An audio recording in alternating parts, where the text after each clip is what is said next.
اس کے بعد حضرت محمد مصطفیٰ صلی اللہ علیہ وآلہ وسلم نے پیغام دیا، اے اوڑھنے اور لپیٹنے والے، اٹھو اور لوگوں کو ایک کرنے پر لگ جاؤ، اپنے رب کی بڑائی کرو، اپنے دامن کو پاک رکھو اور گندگی سے دور رہو۔ دوستو، اس کے بعد حضرت محمد مصطفیٰ صلی اللہ علیہ وآلہ وسلم لوگوں کے بیچ اس پیغام کو دینے لگے کہ اللہ یعنی ایشور ایک ہے اور میں اللہ کا نبی ہوں، اور انسان کو اپنے کاموں کا جواب ایک دن یعنی کہ آخرت کے دن اللہ کو دینا ہے۔ اس کے بعد دوستوں، آپ 3 سال تک آہستہ آہستہ لوگوں کو اسلام کا پیغام دیتے رہے، یہاں تک کہ کچھ لوگ اس پیغام کو قبول کر کے مسلمان بھی ہو گئے۔ اس کے بعد حضرت جبرائیل علیہ السلام یہ پیغام لے کر آئے کہ آپ اپنے قریبی رشتہ داروں کو اللہ کے عذاب سے ڈرائیں۔ اس حکم کے آنے کے بعد حضرت محمد مصطفیٰ صلی اللہ علیہ وآلہ وسلم کھلے عام مکہ کے لوگوں کو اسلام کی دعوت دینے شروع کر دیے، تو آپ پر ہر طرف سے ظلم و ستم ہونے لگے اور مکہ کے سردار آپ کے دشمن بن بیٹھے، یہاں تک کہ آپ کو جان سے مارنے کی سازش رچی جانے لگی۔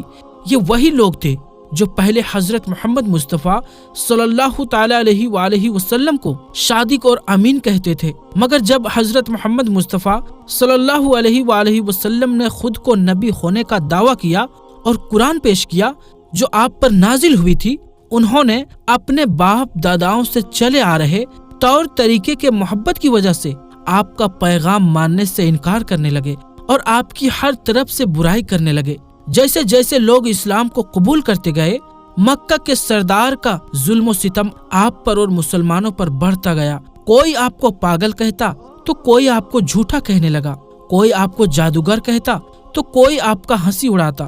قرآن پاک جو آپ پر فرشتوں کے ذریعے سے نازل ہوئی تھی، اس کا اپمان کرنا اور اس کو جھوٹ بتانے لگے، جھوٹے قصوں سے قرآن کا مقابلہ کرنے لگے اور لوگوں کو قرآن سنانے کا موقع نہ دینے جیسا کام کرنے لگے۔ حضرت محمد مصطفیٰ صلی اللہ علیہ وآلہ وسلم سے کہا جانے لگا کہ ایک دن آپ ہمارے بتوں کی پوجا کریں اور ایک دن ہم آپ کے رب کی عبادت کریں گے۔ دوستو، کچھ لوگ حضرت محمد مصطفیٰ صلی اللہ علیہ وآلہ وسلم کے پیچھے ہی لگے رہتے تھے، اور جب وہ کسی کو قرآن سناتے تو یہ لوگ شور شرابہ کرتے اور تالیاں بجاتے تھے۔ جب آپ نماز پڑھتے تھے تو کبھی آپ پر بکری کی بچے دانی تو کبھی آپ پر اونٹ کی اوجڑی پھینک دیتے تھے۔